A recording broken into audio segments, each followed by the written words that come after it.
Bismillahirrahmanirrahim. Uhayyikum bitahiyatil Islam. Assalamualaikum warahmatullahi wabarakatuh.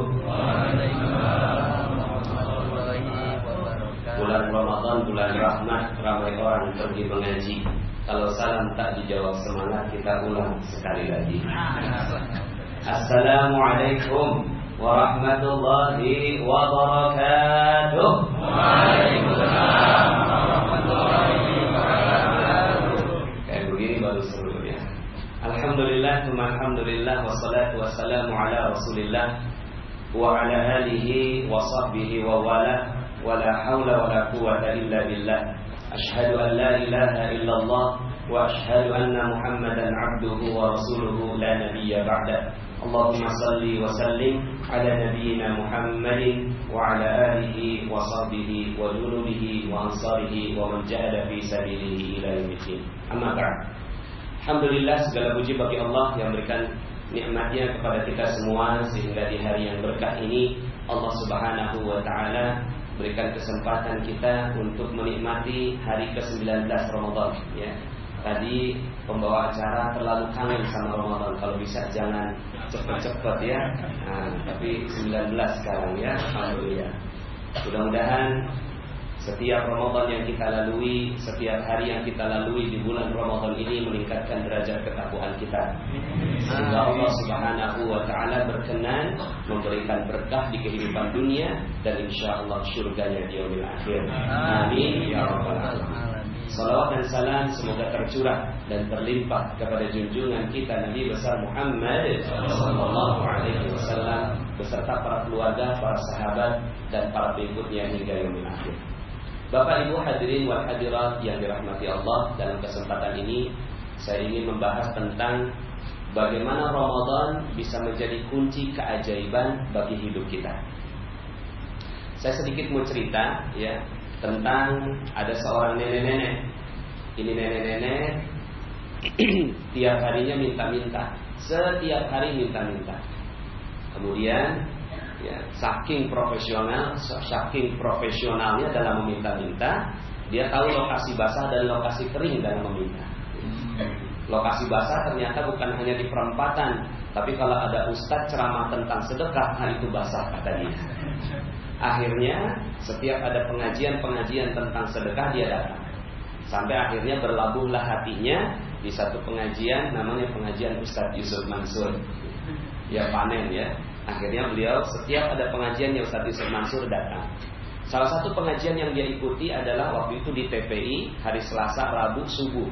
Sebelum subuh dia udah datang, bukan niat ngaji, tapi niatnya minta-minta. Akhirnya panenlah si nenek ini. Bagaimana nggak panen? Jamaahnya lagi pada didoktrin untuk sedekah, untuk mengeluarkan seluruhnya. Lalu kemudian ya alat praktikumnya udah ada di depan dia. Praktikum ya. Akhirnya panenlah dia sampai kemudian ketahuan sama Ustadz Yusuf Mansur. Dipanggil ke si nenek. Nek sini nek, ada apa Pak Ustadz ya? Ini orang laporan kalau nenek datang bukan pengen ngaji ya, tapi pengen minta-minta. Enggak Ustaz, saya datang pengen ngaji Ustaz, bukan pengen minta-minta. Jangan bohong lah, banyak orang yang ngomong. Udah gini aja deh, nenek kalau besok datang pengen minta-minta lagi, mohon izin saya usir ya, kata Ustaz Yusuf Mansur begitu. Saya usir ya. Tapi kalau nenek datang besok pengen ngaji, ya saya persilahkan. Akhirnya ke si nenek, ya, besoknya datang lagi. Kenapa datang lagi? Karena udah terlanjur ketahuan untuk membuktikan bahwa dia bukan minta-minta tapi ngaji, maka dia datang dan akhirnya tidak minta-minta. Akhirnya tuh si nenek ngaji sampai satu hari ada Ustadz Yusuf Mansur, ada tuh si nenek, ada saya. Ini si nenek ngoceh depan Ustadz Yusuf Mansur. Nggak tahu orang yang diocehin orang sibuk, ya. Lagi ngoceh begini, kata Ustadz, udah nih, nggak usah banyak ngomong, gue mau kasih duit, ya. Gue mau kasih duit. Yang tadinya dia ngomong kayak gini, gue mau kasih duit, langsung diem dia. Ya. Gue mau kasih duit 250.000, tapi bukan buat nenek semua. 190.000-nya bagiin ke orang lain, ya. 60.000-nya buat nenek sebagai ongkos bagiin sedekah. Paham? Enggak paham Ustaz. Ya mungkin kecepatan ya. Ngomongnya akhirnya ngomong ke saya, Nas terusin Nas, gue banyak urusan. Akhirnya sayalah ngejelasin ke nenek ini pelan-pelan. Nek, Ustadz Yusuf Mansur mau ngasih duit, 250.000. Betul kan Ustaz? Saya cari tuh Ustaznya. Loh kok nggak ada? Oh, maksudnya nerusin bukan nerusin jelasin doang, tapi nerusin ngasihin dulu. Waduh, saya dijebak sama Ustaz itu ya. Tapi dijebaknya yang baik gitu ya. Akhirnya keluar dompet saya, ada duit cash 300.000. Saya tunjukin ke si nenek itu. Nih Nek, ada duit 300.000. Tapi bukan buat nenek semua ya. 240.000 bagiin ke orang lain sebagai sedekah. 60.000 buat nenek tuh sebagai ongkos bagiin sedekah. Paham? Paham Ustaz. Cepet banget pahamnya. Kenapa? Karena ada duitnya. Jadi orang kalau dijelasin ada duit cepet paham. Kalau nggak ada duit abstrak. 2 minggu kemudian saya ketemu sama si nenek ini lagi. Nangis-nangis dia, subhanallah Ustaz, alhamdulillah Ustaz. Ada apa nih? Ada apa? Iya tuh Ustaz, duitnya udah saya tukerin duit-duit kecil. 2.000, 5.000, 10.000. Tapi karena teman saya banyak Ustaz, udah langsung habis, ludes. Ya sampai kemudian ada 3 orang yang desak saya. Nenek kok bagi sedekah kita nggak dapat? Udah terlambat kamu, udah habis. Jangan bohong dong Nek, jangan bohong. Akhirnya karena didesak keluarlah bagian dia. Bagian dia berapa? Oh ingat amat kalau urusan duit. Gaya bercanda ya.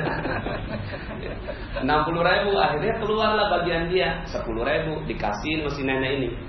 Ini Nek bagi apa? Ini kamu bagi 3 ya, gitu kan? Udah habis nih 10.000 bagi 3. Nah pagi harinya dia melakukan seperti itu, malam harinya dia lewat depan sebuah rumah, namanya Ibu Hajah Maryam. Ya. Lewat depan sebuah rumah namanya Ibu Hajah Maryam, dipanggil tuh si nenek. Nek sini Nek, ada apa Bu Haji? Nggak tahu nih, beberapa bulan ini saya terus keingetan nenek. Ya. Saya terus keingetan nenek. Alhamdulillah tadi pagi saya udah daftarin nenek pergi umroh. Nangis dia. Subhanallah Ustaz, saya seumur-umur ya Ustaz nggak pernah sedekah Ustaz. Yang saya lakukan ngambil sedekahnya orang. Pas sedekah ini saya kasih, Masya Allah langsung kasih umroh buat saya Ustaz. Ya. Subhanallah, inilah keajaiban dari Allah Subhanahu wa ta'ala. Bapak Ibu hadirin wal hadirat yang dirahmati Allah, maka keajaiban ini ada bagi mereka yang percaya. Keajaiban ini bukan hanya di surga, tapi keajaiban ini ada di dunia. Kalau yang namanya keajaiban emang nggak bisa dihitung-hitung pakai logika. Nggak bisa dihitung-hitung pakai logika 1 tambah 1 2, itu bukan keajaiban namanya, itu matematik. Ya. Tapi kalau keajaiban, dipikir-pikir 10.000 di travel mana yang bisa pergi umroh? Ya. Kalau di Jakarta cuma ongkos parkir doang 10.000, tapi dia masuk sampai ke tanah suci. Nah maka, ya, kita lihat tandanya. Kenapa kok bisa si nenek ini dapat keajaiban? Ya. Ternyata tandanya karena dia telah melalui proses untuk menuju keajaiban itu. Maka kita akan bahas Bapak Ibu yang dirahmati Allah, ini kejadiannya bukan Ramadan.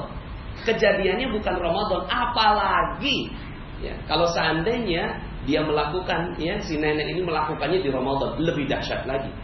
Kenapa? Karena Ramadan ini dalam sebuah hadis disebutkan, jadi Ramadan ini ada punya banyak nama.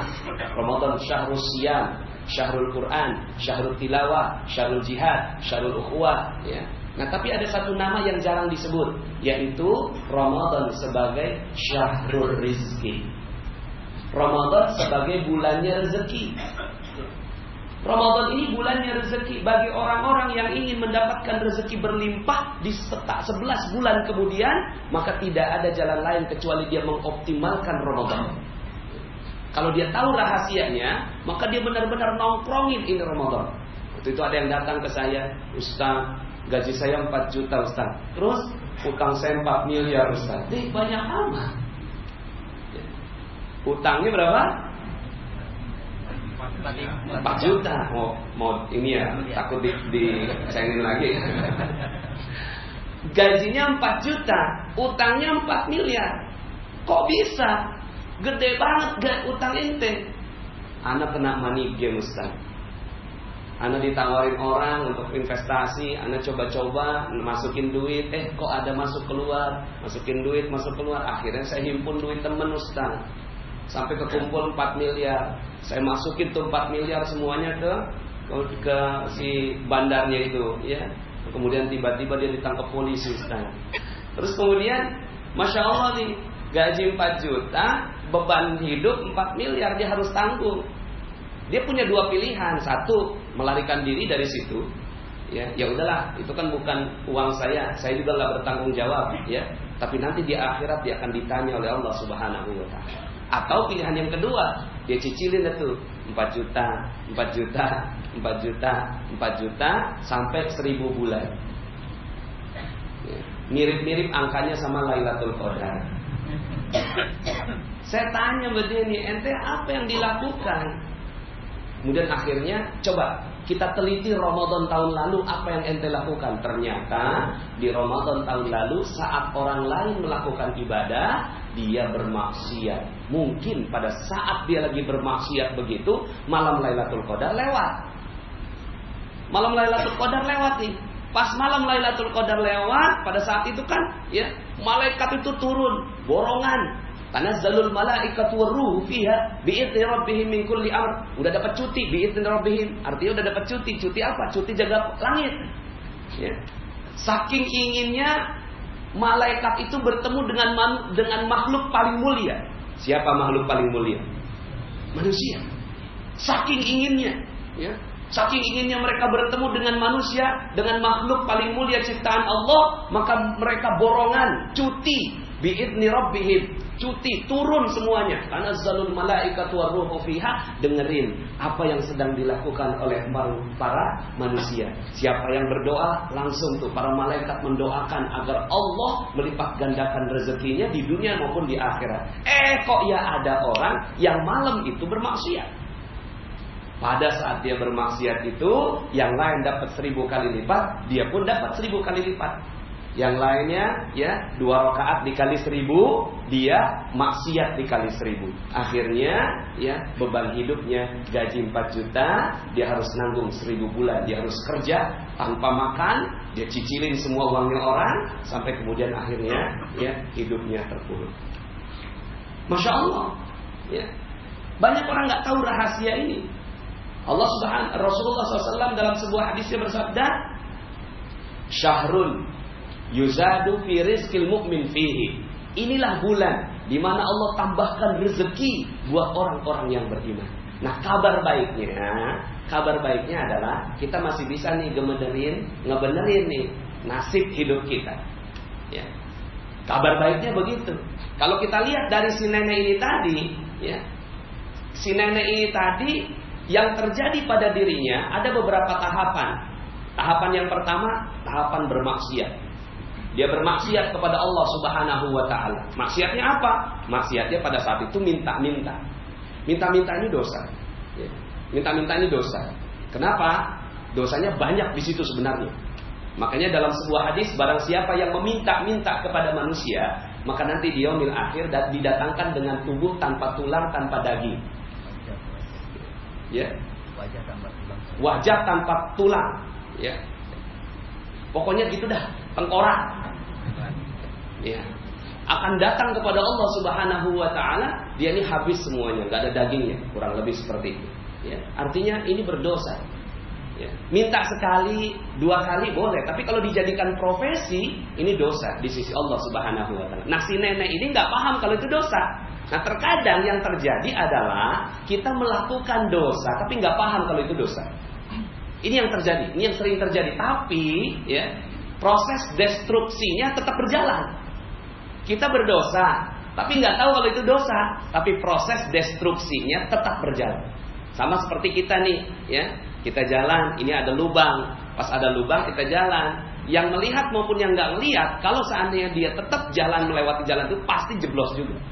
Nah, sama tuh si nenek. Kemudian akhirnya ini yang pertama, dia bermaksiat kepada Allah Subhanahu wa taala. Tahapan yang kedua, disadarkan oleh seseorang. Bisa jadi disadarkan oleh seseorang, disadarkan dengan keadaan, disadarkan dengan ya kesusahan. Nah, si nenek ini disadarkan dengan apa? Dengan Ustadz Yusuf Mansur. Ditunjuk, nenek datang pengen minta-minta ya. Nah, pada saat itu dia berbalik, dia tahu, oh ternyata yang ini tidak tepat. Ternyata yang begini gak boleh. Ternyata yang begini dosa. Nah, ini tahap yang kedua. Tahap yang kedua adalah memperoleh keajaiban. Satu, dosanya. Kemudian yang kedua, sadar akan dosanya. Yang ketiga, ya, dia membalas dosa-dosanya itu dengan beramal soleh. Ini tahapan ketiga. Kalau kita mau dapat keajaiban. Tahapan ketiga si nenek ini akhirnya dia ngaji. Walaupun ngaji terpaksa. Ya, halo? Ngajinya apa? Terpaksa, ya. Akhirnya dia terpaksa tuh ngaji. Tapi ya, dalam sebuah hadis disebutkan, ya ittaqillah haitsu ma kunta wa atbi'is sayyi'atal hasanata tamhuha. Bertakwalah engkau kepada Allah dan ikuti perbuatan salah kalian, perbuatan yang tidak tepat dalam kehidupan kalian dengan apa? Dengan hasanah, dengan perbuatan hasanah. Maka si nenek ini dia melakukannya ngaji sampai suatu saat nomor 4 ini, ya. Kalau dia terus melakukan itu, Allah akan kasih ya ujian dulu. Ujiannya apa? Ujiannya dikasih amanah berupa uang 300.000. Awalnya 250, cuma saya nggak punya kembaliannya. Ya udah kasihin aja dah 300.000. Ya.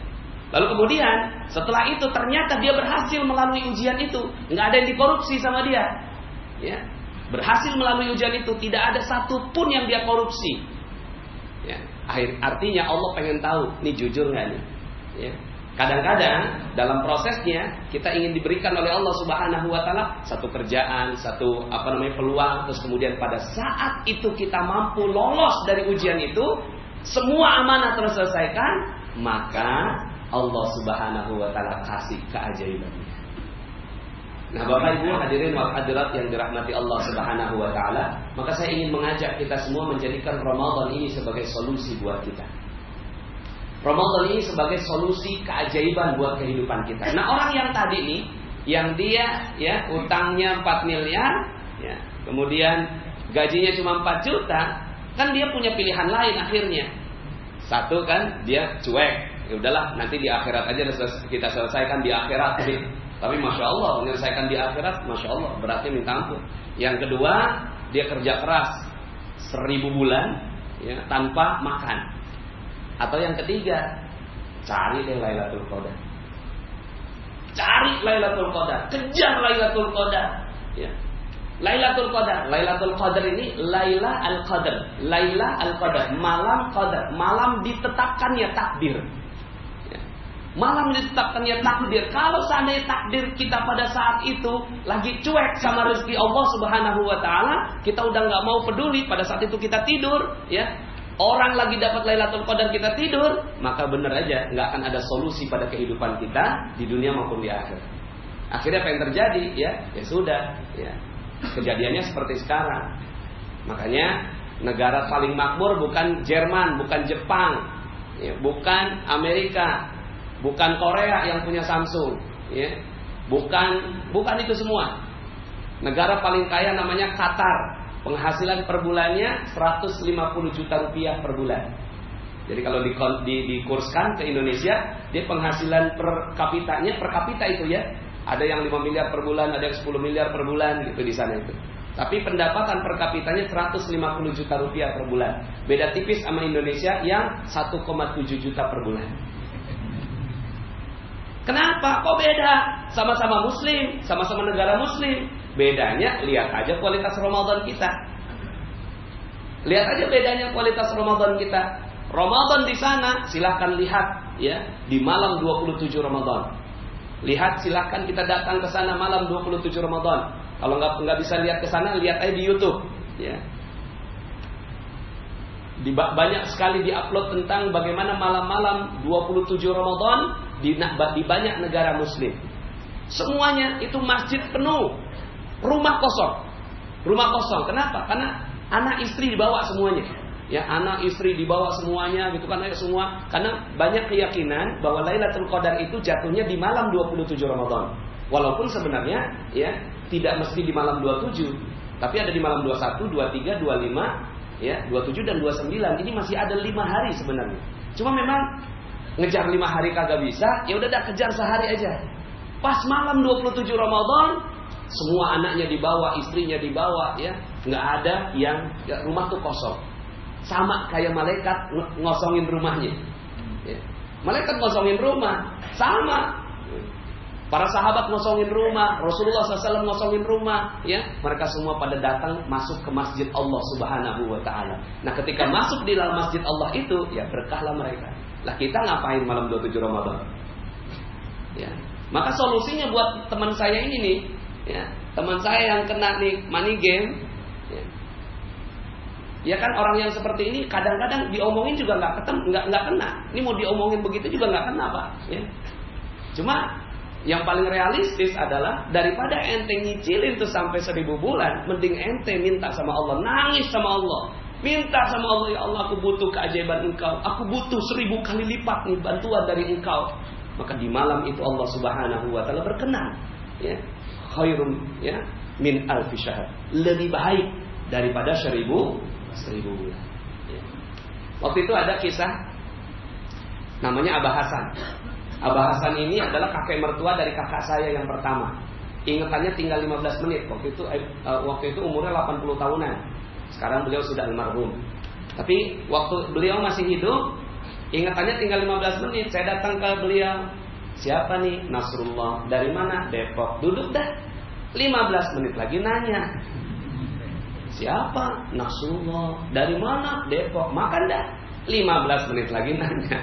Ini siapa kamu? Nasrullah Dari mana? Depok ya. Nah karena ingatannya yang tinggal 15 menit, suatu hari nih Abah Hasan keluar dari rumah, lupa rumahnya di mana, nggak ingat rumahnya di mana. Akhirnya ya ini kakek hilang. Hari pertama semua nyari ya, nangis semuanya, satu keluarga nangis mencari, berusaha mencari ini si kakek. Hari kedua dicari nggak ketemu. Satu kampung nyari nggak ketemu. Hari ketiga bawa ngajak polisi nggak ketemu juga. Hari keempat ya semua tukang ojek diminta untuk menempelin ya tanda-tanda dicari orang hilang. Hari kelima nggak ketemu juga. Ada satu orang yang bilang begini, ini malam 23 Ramadan, kata mereka begitu. Ini malam 23 Ramadan, kejadiannya pas banget di Ramadan, jadi bagus banget jadi contoh. Ini malam 23 Ramadan. Iya benar sih, bapak kita penting, tapi kayaknya Ramadan lebih penting. Lailatul Qadar lebih penting. Gimana kalau malam ini kita nggak usah ada yang nyari, nggak boleh ada yang nyari. Satu aja yang nyari berkahnya hilang nih. Satu aja yang nyari gitu kan, mungkin bapak kita nggak akan pernah ketemu selama-lamanya. Itu kata seorang yang berpikiran bahwa malam ini minta kepada Allah. Akhirnya itu keputusannya ya, rapat keluarganya dilakukan sebelum maghrib. Akhirnya pas maghrib mereka benar-benar sungguh-sungguh mulai itu dari maghrib malam 23 Ramadan. Mereka minta sama Allah, nggak pernah putus satu detik pun. Al-Quran itu selalu ya. Mereka udah nyarinya di Al-Quran. Mereka udah nggak lagi nyari di jalanan, mereka nyarinya di Al-Quran. Ya Allah, ya Allah, ya Allah. Jadi baca gitu kan, bayangannya tuh ayahnya aja. Sampai kemudian terawihnya di sana 23 rakaat ya. Terus kemudian mereka datang lagi ke rumah, makan sebentar, ngaji lagi, terus tiba-tiba Allah turunkan keajaiban. Emang begitu Allah. Malam 23 Ramadan jam 11 malam ya, pas banget jam 23 juga. Ya. Tanggal 23 Ramadan jam 23. Ada ketukan pintu. Assalamualaikum. Waalaikumsalam. Pas dibuka, tetangganya di belakangnya Abah Hasan. Sudah nunduk, nggak makan 5 hari ya, dan bajunya lusuh. Langsung dibawa ke rumah sakit, nangis semuanya, nangis bahagia, syukur. Dan selain itu nangis karena mereka bilang, jangan-jangan ini Lailatul Qadar. Jangan-jangan ini Lailatul Qadar. Ya, kita nggak ada yang tahu Lailatul Qadar tak turunnya tanggal berapa, tapi kebahagiaan keluarga itu ya, menunjukkan tentang Allah Subhanahu wa taala berkenan mengabulkan apa yang mereka minta. Nah, ketika ditanya ini ketemunya di mana? Ternyata ketemunya di pasar yang setiap hari mereka nyari di sana. Namanya Pasar Roxy Mas tuh, ya. Yang dulu kalau beli handphone di sana semua, ya. Namanya Pasar Roxy Mas. Itu ada di situ, Masya Allah. Semua nyari di situ, nggak ketemu, ditutup sama Allah. Entah kenapa jalan ditutup tuh si kakek, ya. Kenapa? Karena Allah pengen ngasih Lailatul Qadar buat mereka. Allah pengen ngasih Lailatul Qadar buat mereka, tutup dulu sampai mereka yakin bahwa Allah lebih mulia dibandingkan dengan ayah mereka. Yakin Ramadan lebih mulia daripada ayah mereka. Ketika begitu yang terjadi, maka Allah berkenan memberikan bantuan kepada mereka. Maka Bapak Ibu hadirin wal hadirat, saya ingin mengajak kita semua, kalau seandainya utang kita kagak lunas-lunas sekarang ini, ya, utang kita kagak lunas, piutang nggak kebayar, pas kita tagih galakan dia. Pernah gitu nggak? Sering ya. Kita tagih galakan dia, kita mau nagih keras nanti takut silaturahim nggak baik gitu ya. Terus kemudian kalau proyek kita nggak beres-beres, gaji kagak naik-naik, negara kita ya. Bapak Ibu pernah ngitung nggak? Kalau Palestina masih ada petanya loh. Palestina masih ada petanya. Tahun 1948 Palestina itu 98% Palestina, 2% Israel. Tahun 65 udah 50-50. Tahun 90-an udah 80%, ya. Israel tinggal 20% aja Palestina. Sekarang petanya ya kurang lebih 2%, 5% lah Palestina, ya 95%, 98% sudah Israel. Masih ada petanya, masih mending. Lah kita punya petanya sama Jakarta.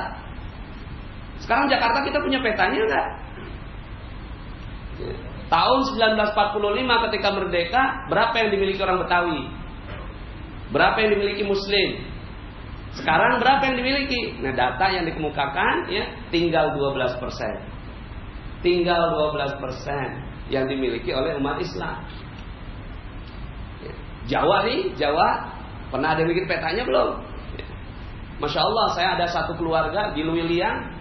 Luwiliang saya pikir Luwiliang udah jalannya juga ya kecil-kecil kayak gitu kan. Masya Allah, tanahnya sekarang udah dikuasai oleh banyak sekali konglomerat di sana. Terus ya, sekarang kita hidup ngontrak di sini. Kita hidup ngontrak, kita hidup jauh dari Jakarta, kita jauh ya. Masya Allah, padahal dalam Al-Quran ketetapannya, ketetapan Allah, bukan ketetapan presiden, ketetapan Allah. Apa Allah katakan? Walaqad katabna fiz zaburi min ba'di dzikri annal arda yarisuha ibadiyas salihun. Telah ditetapkan oleh Allah di dalam kitab Zabur dan sebelumnya telah ditetapkan dalam Lauhul Mahfuz bahwa bumi ini akan diwarisi, diberikan seluruhnya kepada hanya orang-orang yang soleh. Hanya orang yang soleh dikasih sama Allah. Ya. Yang nggak soleh ngontrak. Yang nggak soleh ngapain? Ngontrak. Dalam Al-Quran dalam surat At-Taubah, hatta yu'tul jizyah wa hum saghirun, sampai dia bayar kontrakan.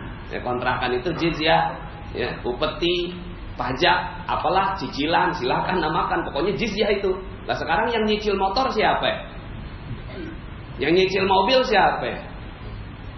Yang nyicil rumah siapa? Lalu kemudian kita memandang bahwa cicilan rumah itu wajar, biasa, hidup KPR. Kata siapa? Harusnya kita dapatin rumah itu tanpa bayar. Halo?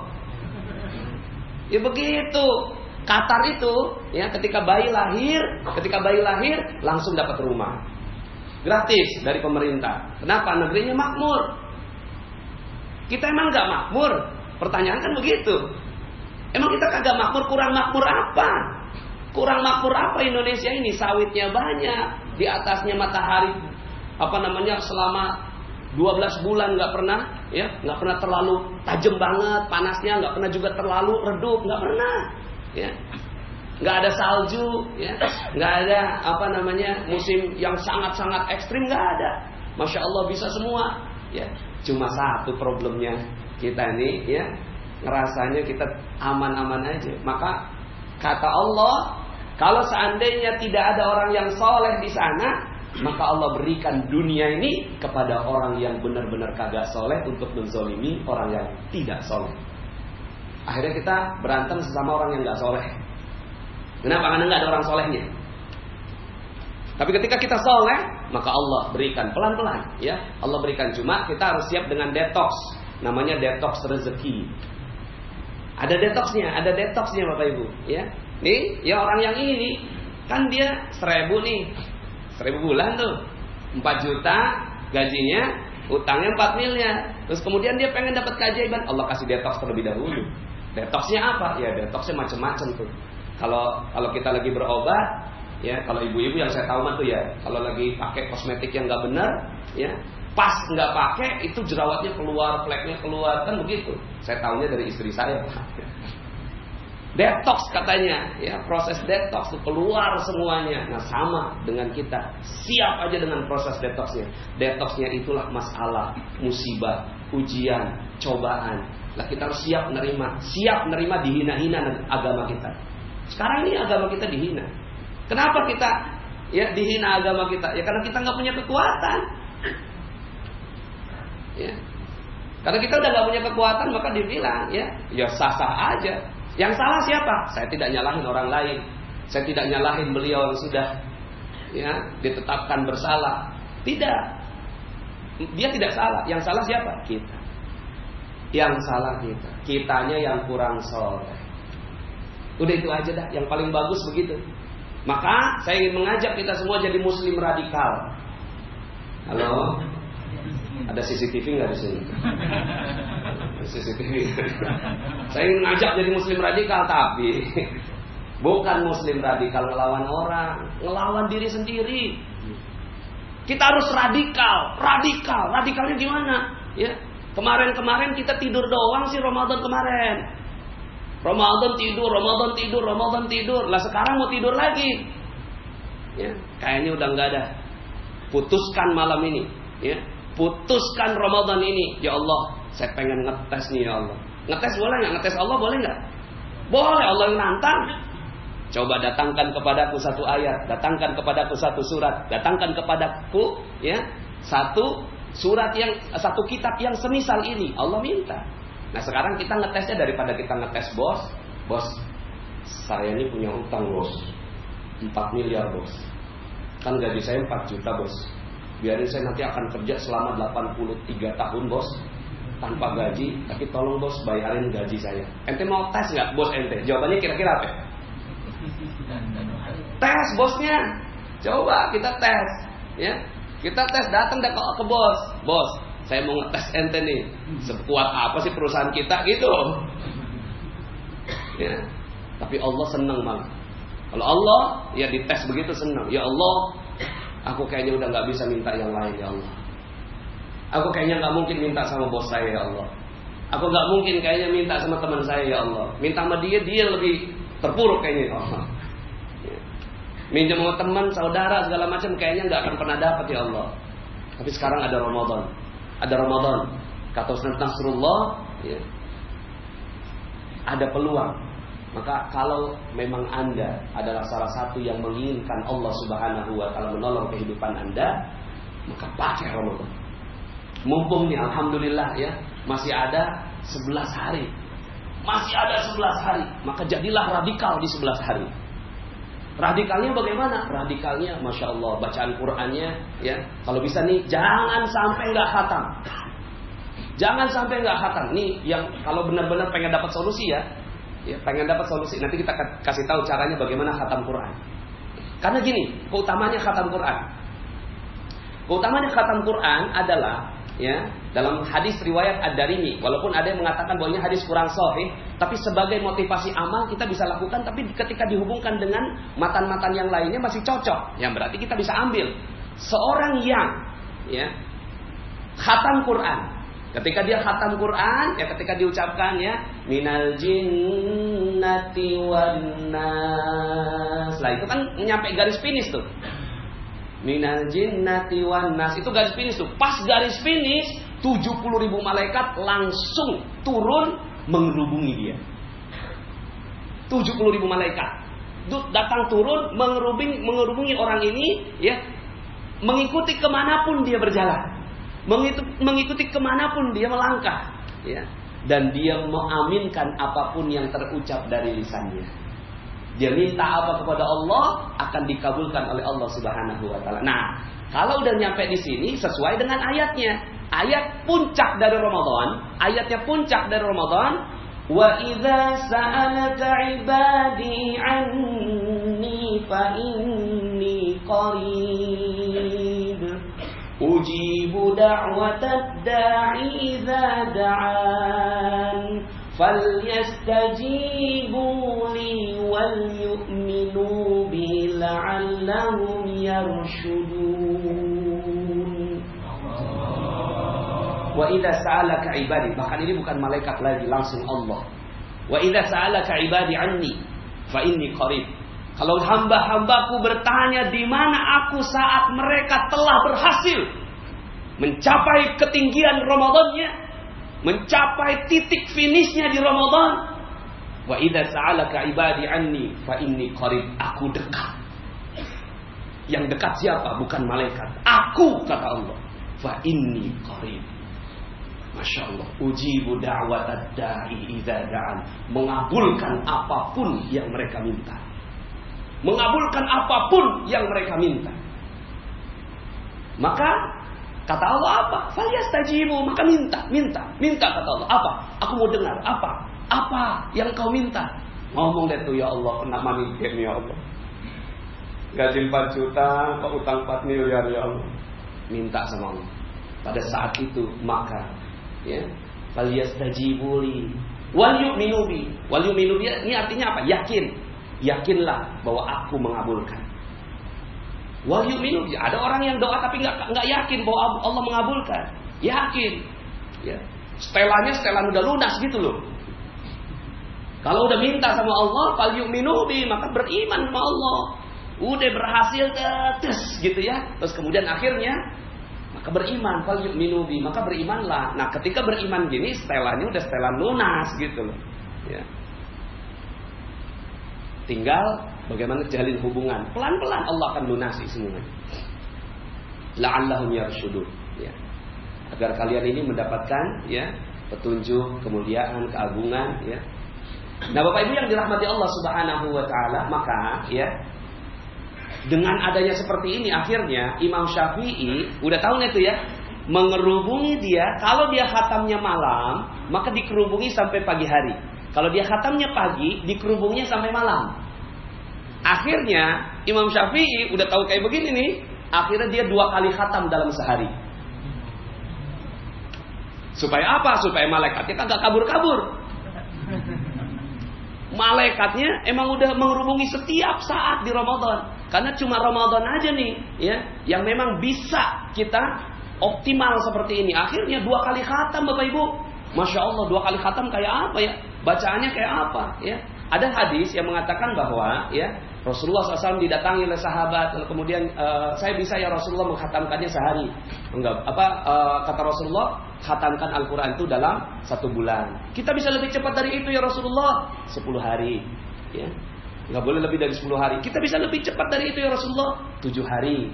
Kita bisa lebih cepat dari itu ya Rasulullah, 3 hari. Jangan lebih cepat dari itu ya, karena nanti engkau tidak akan paham maknanya. Ya. Nah, ini para sahabat akhirnya menetapkan bahwa di bulan lain selain Ramadan itu tidak diperbolehkan mengkhatamkan ya Al-Quran itu lebih cepat dari 3 hari. Akhirnya mereka khatamnya 3 hari. Tapi di Ramadan beda, bukan ngejar kepahaman, tapi ngejar fadilah ya, finishnya. Ketika ditanyakan ya Rasulullah, apa amal yang paling utama? Kata Rasulullah, al-hal wal murtahal. Apa itu al-hal wal murtahal ya Rasulullah? Engkau baca dari Alif Lam Mim sampai An-Nas, balik lagi Alif Lam Mim sampai An-Nas, balik lagi Alif Lam Mim sampai An-Nas. Kau lakukan sepanjang hidupnya, itu namanya al-hal wal murtahal. Nah, Bapak Ibu yang dirahmati Allah, maka Imam Syafi'i menjadikan al-hal wal murtahalnya ya di bulan Ramadan. Maka beliau mengkhatamkan 2 kali Al-Quran dalam waktu satu hari. Nah, kelihatannya kan Imam Syafi'i kan jauh Ustaz. Ya, kita ambil yang dekat dah. Namanya Kiai Haji Usman Alaidrus, itu salah satu yang saya tahu. Saya tahu Ustaz ya dapat dari informasi dari guru saya dari anaknya Kiai Haji Usman Alaidrus ini. Beliau orang Bandung, meninggalnya tahun 1985. Jadi baru aja meninggal. Beliau kalau di Ramadan, beliau selalu mengkhatamkan Quran 1 kali dalam sehari. Orang Indonesia, orang Bandung ya, sekali dalam sehari. Lah kita gimana caranya? Kalau bisa nih, jangan sampai kejadian Ramadan tahun yang lalu kita nggak khatam, jangan terulang sekarang. Karena kita udah tahu keutamaannya, Masya Allah, kita harus khatam. Ustaz, saya nggak bisa baca ya, lah ini jadi problem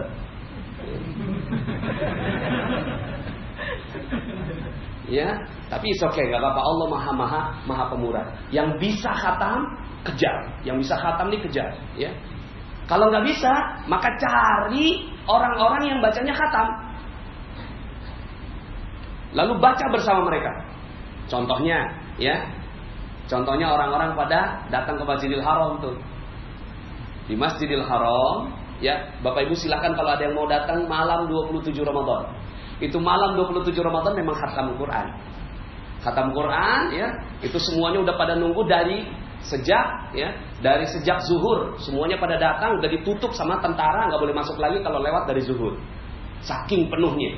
Lalu kemudian mereka semua nungguin sampai malam hari ketika imam, dan biasanya kalau yang seperti ini langsung imamnya yang pimpin adalah Imam As-Sudais. Sekarang beliau alhamdulillah masih hidup, masih ada. Biasanya beliau yang mimpin. Nah itu ketika udah ngomong kayak gini nih, minal jinnati wan nas, itu tangisan. Masya Allah, semua nangis di sana semuanya.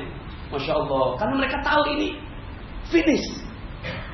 Di titik itulah Allah Subhanahu wa Ta'ala turun kepada manusia dan ingin mendengarkan apa permintaannya. Ruku, bangun lagi, pas bangun, silakan dilihat rekamannya, doa khatmil Qur'annya para imam Masjidil Haram di malam 27 Ramadan. Setengah jam nangis semuanya, nggak ada mereka berdiri semua minta ampun kepada Allah, mengaminkan. Nah, untuk orang-orang yang nggak sanggup menghatamkan sendiri, cari temennya. Temennya siapa? Imam-imam yang ada di depan. Makanya kalau di Indonesia belum sih ya. Yang terawihnya sejuz sehari. Itu salah satu cara memang. Salah satu caranya kalau ada cari yang sejuz sehari, terus pantengin aja udah. Ya Allah, saya ini nggak bisa baca Quran, cuma ya Allah mudah-mudahan saya dengan berdiri begini saya dapat pahala khatam Quran. 1 juz sehari. Kalau Baitul Ihsan 3 juz malam. Baitul Ihsan 3 juz malam itu pas 10 hari terakhir kan? Emang begitu keutamaannya. Ngejar sampai orang-orang yang ada di sana itu kan biasanya mereka i'tikaf 10 hari di sana, terus kemudian 3 juz semalam untuk apa? Ngejar al-hal wal murtahal. Ngejar tuh saat dimana Allah datang fa inni qarib. Nah Bapak Ibu yang dirahmati Allah, terus kalau nggak bisa lagi gimana? Udah nggak kuat begitu, Ada juga cara misalnya tadarus bareng. Itu udah tuh jauh lebih mudah kayaknya. Bareng-bareng. Atau misalnya begini, kalau udah nggak bisa bareng-bareng nih, bagi dah tuh, Yuk kita. Ente bisa nggak khatam? Nggak bisa, Bagi deh. Ente juz berapa? Ana juz berapa? Ente juz berapa? 30 juz dibagi-bagi bareng-bareng nih. 30 juz bagi bareng-bareng. 30 juz bagi bareng-bareng, ada 30 orang. Atau kalau saya 15 orang, masing-masing 2 juz. Dibaca dah tuh 4 hari nggak apa-apa dah. 4 hari nih, mumpung nih. Atau 2 kali khatam. Yuk kita nih, kan sekarang grup WhatsApp bisa 256. Ajak tuh teman-teman grup WhatsApp, aku mau khataman Quran nih. Yuk siapa yang mau ikut, kita bareng yuk gitu. Bagi deh tuh, Dari tanggal sekian sampai tanggal sekian kita mau khataman berapa kali? Misalnya katakanlah 3 kali khatam, bareng-bareng tuh. Pas kalau bisa ketemu tuh, kalau bisa ketemuan, kumpul yang namanya majelis khatmil Quran. Kumpul, sisain dikit tuh juz 30-nya, sisain Al-Hakumut tuh sampai akhir 10 surat. Al-Hakumut Takatsur baca bareng-bareng. Nah, pas baca bareng-bareng, minal jinnati wan nas, beriman bahwa Allah turun pada saat itu. Dan minta sama Allah, ya Allah, proyek saya kagak beres ya Allah. Ya Allah, utang saya kagak beres ya Allah. Ya Allah, piutang saya kagak beres ya Allah. Memang sih ya Allah, aku tuh sebenarnya inginnya mendapatkan akhirat. Tapi engkau menjanjikan bahwa kami juga bisa meminta duniamu. Maka minta dunia. Minta dunia boleh nggak? Minta dunia sama Allah boleh nggak? Banyak orang yang bilang kayak gini, Ustaz, kalau beribadah mah, kita mau beribadah aja untuk Allah, untuk surga gitu. Ngapain kita minta buat dunia? Terlalu rendah, terlalu remeh gitu. Terus solusi ente kalau ente ada masalah ngomongnya sama siapa? Sama bos. Akhirnya solusinya minta sama bos. Ya penting minta sama Allah. Kalau memang kita ada keinginan. Nah maka Bapak Ibu yang dirahmati Allah, mudah-mudahan Ramadan kali ini menjadi keajaiban buat kita semua. Ada harapan yang besar dari diri kita semua. Semoga Allah Subhanahu wa Ta'ala berkahi hidup kita di 11 bulan yang berikutnya. Jangan sampai Ramadan ini lewat lagi. Kalau kita ingin mengetahui betapa Allah Subhanahu wa Ta'ala maha dahsyat memberikan rezekinya, insyaallah yang minimal kita dapatlah 5 miliar per bulan lah. Amin. Percaya nggak 5 miliar per bulan? 5 miliar per bulannya kalau kita yakin kepada Allah Subhanahu wa Ta'ala. Terakhir, setiap saya ceramah tentang seperti ini ada aja yang ngomong, Ustaz, dia tuh kagak pakai khataman Quran, Ustaz. Nggak pakai beriman, nggak pakai sholat, nggak pakai zakat, kaya juga. Ya, makanya ceramah kayak gini kadang-kadang mentalnya membilih yang kayak gitu tuh. Ya. Pas dia lihat ada orang nggak Islam, non Muslim, dia dapat kaya, ya ilmunya beda. Ilmunya beda. Ilmunya adalah mereka sepanjang hidupnya dengan kepercayaan agama kita, inna syirka la zulmun azim. Sesungguhnya orang-orang yang syirik kepada Allah melakukan kezaliman yang besar. Tapi pernah nggak orang-orang yang zalim, orang-orang yang tidak mengakui Allah sebagai Tuhannya, pernah nggak berbuat baik? Dia bikin mic, bikin handphone, bikin gedung ini perbuatan baik. Ngasih makan kucing, ngasih makan burung, menyeberangin nenek di jalan, ya, bantu panti yatim dan seterusnya. Ini perbuatan baik. Maka Allah Maha membalas perbuatan baik. Allah nggak mau kalau ada orang berbuat baik nggak dibalas sama Allah. Itu Allah, ya. Cuma Allah tidak rela membalasnya di akhirat, dibalasnya di dunia. Dibalas di dunia. Maka mereka berbuat baik sedikit dikasih sama Allah, berbuat baik sedikit dikasih sama Allah. Tapi nanti pas mereka nyampe ya alam kubur, ya Allah saya udah berbuat baik di dunia, kenapa sekarang disahabat sama malaikat? Iya, terus kemudian kata Allah, kan udah kemarin waktu di dunia kan ente dapat kaya. Oh iya, udah selesai. Ya. Tapi kita ilmunya beda. Kita sepanjang hidupnya berbuat baik, kita bersyahadat, kita sholat, kita mengakui bahwa Allah yang menciptakannya dan kita mengagungkannya. Makanya perbuatan baik. Sepanjang hidupnya kita berbuat baik. Tapi pernah nggak berbuat salah? Dosa, khilaf, lalai, alfa. Maka Allah Maha Adil. Allah juga balas perbuatan salah. Tapi Allah ini sayang sekali dengan hambanya. Bagaimana enggak Bapak Ibu, kita aja sama anak kita nggak rela kalau anak kita ketabrak mobil, betul? Bagaimana Allah rela ngelihat kita nanti di alam kubur disabet malaikat? Nggak rela. Nyampe di neraka dicemplungin ke neraka, nggak rela Allah. Allah nggak akan pernah rela.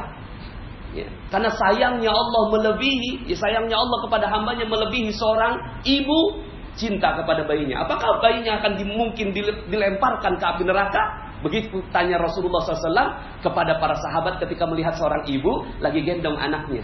Betapa dia sangat mencintainya. Nanya ke sahabat, kira-kira mungkin nggak? Ya, mungkin nggak tuh si ibu itu nyemplungin ke api neraka, ke sebuah api? Ya nggak mungkin ya Rasulullah. Begitulah Allah. Maka Allah nggak mungkin Bapak Ibu, nggak mungkin Bapak Ibu. Kita kesentuh api neraka aja Allah nggak rela Bapak Ibu. Nggak rela Allah. Allah Maha sayang kepada kita semua. Tapi dosa kita dibalas di mana? Di dunia. Sepanjang Allah pengen balas di dunia, maka bangkrut kita, sakit kita, ditipu orang kita, dihina orang kita, gaji kita nggak naik, hutang kita nggak pernah lunas-lunas. Ini adalah azab dari Allah Subhanahu Wa Taala atas dosa-dosa kita. Banyak orang nunggu azab. Ya Allah, ya Ustaz, saya belum dapat azab. Karena dia baca azab itu kayak kaum Ad, kaum Samud, dikasih hujan meteor, dikasih gempa bumi, ya, dikasih letusan, ya kita belum, masih aman, ya. Tapi utangnya itu loh, itu azab. Iya, kita ngerasa bahwa itu bukan azab. Udah nyampe azab tuh.